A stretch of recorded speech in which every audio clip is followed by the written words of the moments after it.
Hi guys, and welcome back to my channel, and welcome to episode 1 in this new court reporting series. I really wanted to start this series just kind of talking about the career that I am in, because I don't really share a lot about that in my YouTube videos. I don't really share much about my career, but it is very interesting and we are very much needed of more court reporters. So I thought this would be a good way to also get the word out there of what it is, you know, how good of a career it is, what you can do with it, and things like that. A lot of people don't know about it, so again, I wanted to get the word out there a little bit more. So this is episode 1, and we are going to be talking about the introduction into court reporting, basically what it is, how much you can make, schooling, things like that, how to get started. So the first things first, what is court reporting? So basically the best way for me to describe this as and how most people can register what it is if you're watching a movie or a TV show and you see a courtroom setting and you see usually a female in the corner typing down everything everyone is saying. That's what a court reporter is. And a lot of people don't know, but it's not a normal keyboard. I will put a picture of what the machine looks like here. So basically this is shorthand. So it's shorthand typing. I know that there used to be shorthand way before my time where they actually wrote out shorthand, which is basically like a little code to help you like write faster, and you kind of learn that code or language kind of. And anyway, so that's what this is, but it's with a machine and it's with typing, and this is what the machine looks like. So that's the best way for me to describe and maybe to get you to relate what a court reporter is with something you've seen. And you can do a lot of different things other than just writing down what everyone is saying in the courtroom. I actually don't do that. I'm a freelance court reporter, and I will talk more about that, but there's multiple different things that you can do with it.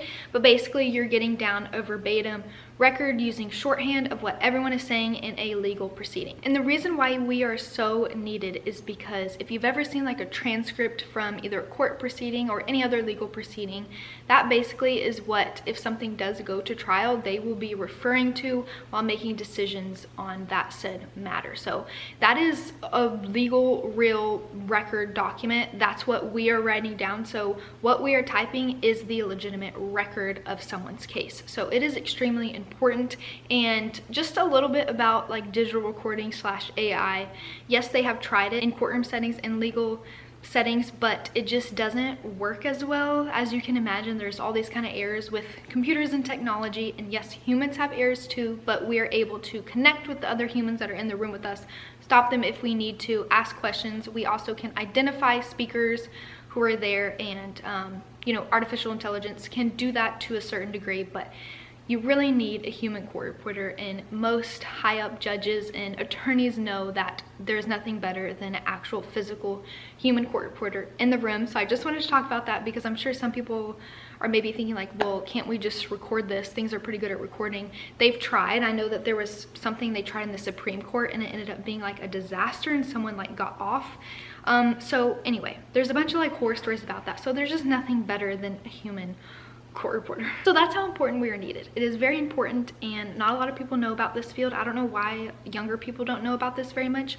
I really only know about it because my mom does it, so I'm here to tell you more about it. Okay, let's talk about schooling / what kind of degree you need, so you kind of know a little bit more about it and if you want to go into it. So you do not need a like associate's or bachelor's degree. You really just need to be certified in your state. You can also get nationally certified, but that's kind of like a step up.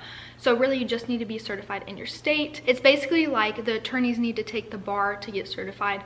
That's kind of like you're taking a state exam to get certified. And the state exam in the court reporting world is known to be difficult, but I will say if you are well prepared and take your schooling seriously, you will pass your first try. I passed my first try. I thought that the exam was not hard. I will just say that the hardest part was my nerves. That was the hardest part. I do have an associate's degree along with that, because while I was in court reporting school, I actually went to university about a year before I started court reporting school, so I did have some basics under my belt, but I also continued them while I was in court reporting school. So I do suggest doing that if you can, because it's nice to have the associate's degree, I don't know, just kind of as a backup or just to bump up your overall education as well as that state certificate. Schooling, I got out in about 2 years, but it is very varied. It's very self-paced with school. So it's basically like you have to practice like you're an athlete. So you have to practice on your machine, your speed building, things like that, and just you really need to practice if you want to be in school and you want to get out on a good time. I know a few women who were in there for 5+ years, but usually they were a little bit older, they were married, had kids, and sometimes even other jobs, and so I understand why it took so long. I was blessed to be able to move away for this and be able to just focus on just that while not having many other distractions. So I feel like I was able to put all my focus onto court reporting. So it is something that if you do want to consider it, any stage of life, you can do this. You can start school, you can do court reporting, but you know, it is going to take you longer if you do have other things going on, but don't let that deter you because it is very much worth the wait. But I will say if you put your mind to it, you can get out in about 2 years. Also, it's a lot cheaper to go to like a specific program like this versus going to university. I'll just tell you, my university expenses versus my court reporting school expenses were astronomical, and my parents were thankful for that. That court reporting school was cheaper. Now, I'm not saying it's cheap, and I don't know what other programs, I just know from the program I went to, but it was very reasonable compared to like university costs. Also, we are in such high demand and needed that you are pretty much guaranteed a job as soon as you get out. And that was what was really important to me is, you know, I was going to university, not sure what I wanted to do, and I would get a four-year degree, be in all this debt, and I wasn't guaranteed a job in my field, and I just saw other people doing that, and I didn't want to do that. So I wanted to do more of like a trade school type thing with a specialty, and yeah, you're pretty much gonna literally start working the next day if you want to. I will share in the description box a NCRA, a National Court Reporters Association website that has a list of court reporting school programs that they have verified, and I think it goes from state to state.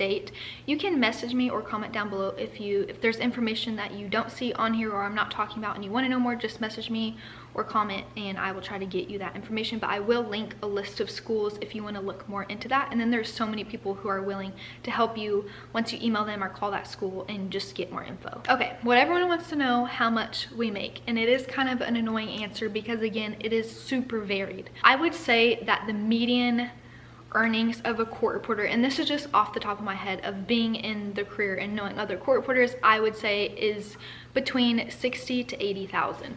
That would be my guess, but I know actually quite a few people who make over 100,000, and usually those are people who are in a courtroom setting, so they are an official court reporter, which I don't really know why they use the term official court reporter because we're all official court reporters, but they just use a term for someone who is a court reporter in a courtroom and they are with the same judge every day, 9 to 5, punch in, punch out job.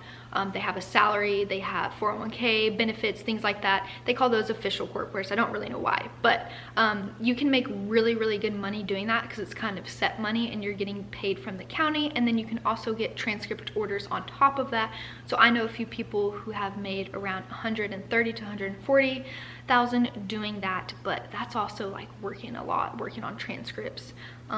So yeah, you can make quite a bit doing this. Now for me, I do freelance court reporting, and what that is I go to depositions, which depositions are basically pre-trial meetings within the parties in the case, and they are usually taking one witness's deposition in that case. So like I actually have one tomorrow, and we are going to meet in one of the attorney's offices, and they have one witness for that day. Let's say it's the plaintiff in the case, and they want to question the plaintiff and just get more discovery on that case that they later potentially could take to trial.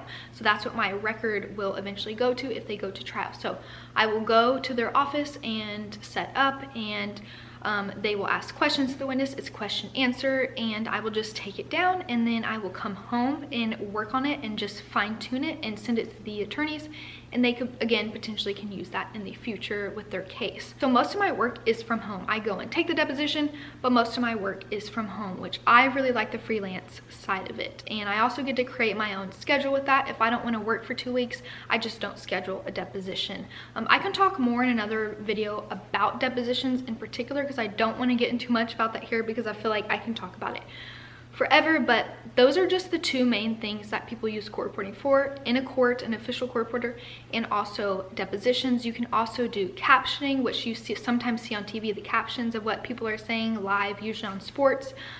You can also do cart riding, which is riding for someone who maybe can't hear. I've actually done that while I was in school. I would follow a girl around her classes, and she was hearing impaired, and I would write down what the teacher was saying and she could see it. So there's a lot of different things that you can do with it. Again, maybe I'll do a separate video going more into depth of that. But back to pay, I wanted to quickly talk about that because an official court reportership is kind of like a set pay with benefits.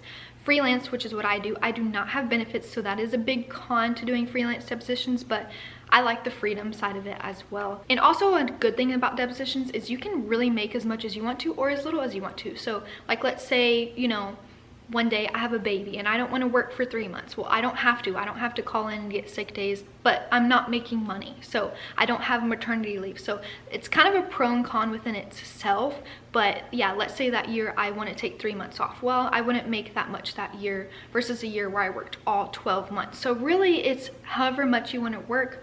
Also, you can get rush orders on something, which you get paid a lot more. So deposition freelance work is very, very up and down with pay. So that's why I can't give you a set number, but I will say that working a median amount, because I like to be balanced. I'm not obsessed with like my job where I'm literally sitting at my computer from 8 a.m. to 6 p.m. every day. Like, that's not happening. I have a very lax lifestyle and I like to be very flexible. So I would say I do make a median amount of money within those numbers that I was telling you. So kind of keep that in mind. You can really make as little or as much as you want to. Like, if you want this to honestly be kind of a part-time job, or you want to help your family out some times of the year, you know, you can do that. That's why this job is so awesome, because it is really flexible. So the next thing that I just want to touch on is the pros of this career. And I've already touched on a few of them, which are it's super flexible. You can make a really, really good amount of money. School can be short. You're very much needed, so you will pretty much always have work. Those are just some off the top of my head I can think of.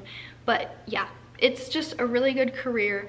I really like it. It allows me to be able to dive into other things that I really like YouTube. I feel like if I worked at a different kind of job, I wouldn't be able to have time to, you know, keep this consistent. But with my job, because I get to kind of work however much I want to, I am able to dive into some other hobbies. So to me, that's like the biggest pro. The last thing that I want to talk about, and probably one of the most important things, is how to get started, where to get started. So again, I will leave in the description box a link to some schools. I will try to leave a little bit more information in there as well. It's pretty much that simple on where you want to find out more. You can do your research, but I do suggest going onto NCRA, nationalcourtreportingsassociation.com, because you can find however much information you want on there. Also look up, you know, court reporting TikToks, Instagram, things like that, because they're really fun to watch and you get to see more of what actual court reporters do. One more thing about the schooling that I kind of forgot to touch on is that when you go through school, you're basically speed building, trying to get you up to that certified speed amount, which is 225 words a minute. So that's how fast you get certified at. So yeah, you definitely can't type that on a normal keyboard or writing it out. So it's really cool, the machine and the shorthand thing. And I just wanted to mention that because that's basically what schooling is, and you're learning a lot more in depth to English and grammar than primary school, obviously, but pretty in depth into that, so that you have a good understanding of that, of when you turn in transcripts, everything reads nicely, you know, you're not making any grammatical mistakes. And then you're also doing that speed building up to that 225, and that's what you take the state exam at. There's a little bit more involved in the state exam, and again, I won't go into it in this video, but basically the highest speed that you get certified at is 225 words per minute. So that is pretty much the introduction into court reporting. I'm sure I have missed stuff, but I kind of just wanted to talk straight from my mind. I had a few points written down, but I didn't write down too much. I kind of just wanted to blab on about it, and I'm sure I did miss something. So again, if you have any questions, really reach out to me, because I love to talk about this and I do want to help if you are interested in it, and you are very needed. If you're even a little bit interested in this, just look into it. The next video that I will be doing in this series is talking more about the machine, and maybe even learning some of the basics of the machine. So before you go into school, or even if you're just interested in learning more about it, keep up with the series, because I want it to kind of be to where by the end of this series, you know the basics of court reporting and maybe even the basics of the machine. So I will talk more about the machine and all the shortcuts and how everything means everything in the next videos, so stay tuned for that. Let me know if you like this series, if you want me to continue, if you have any questions, if there's certain videos you want. I really have a pretty broad idea of this. I don't have anything too specific with this series, so I really want it to be based on what people want to see, so let me know. But thank you guys so much for stopping by my channel, and I hope to see you guys soon.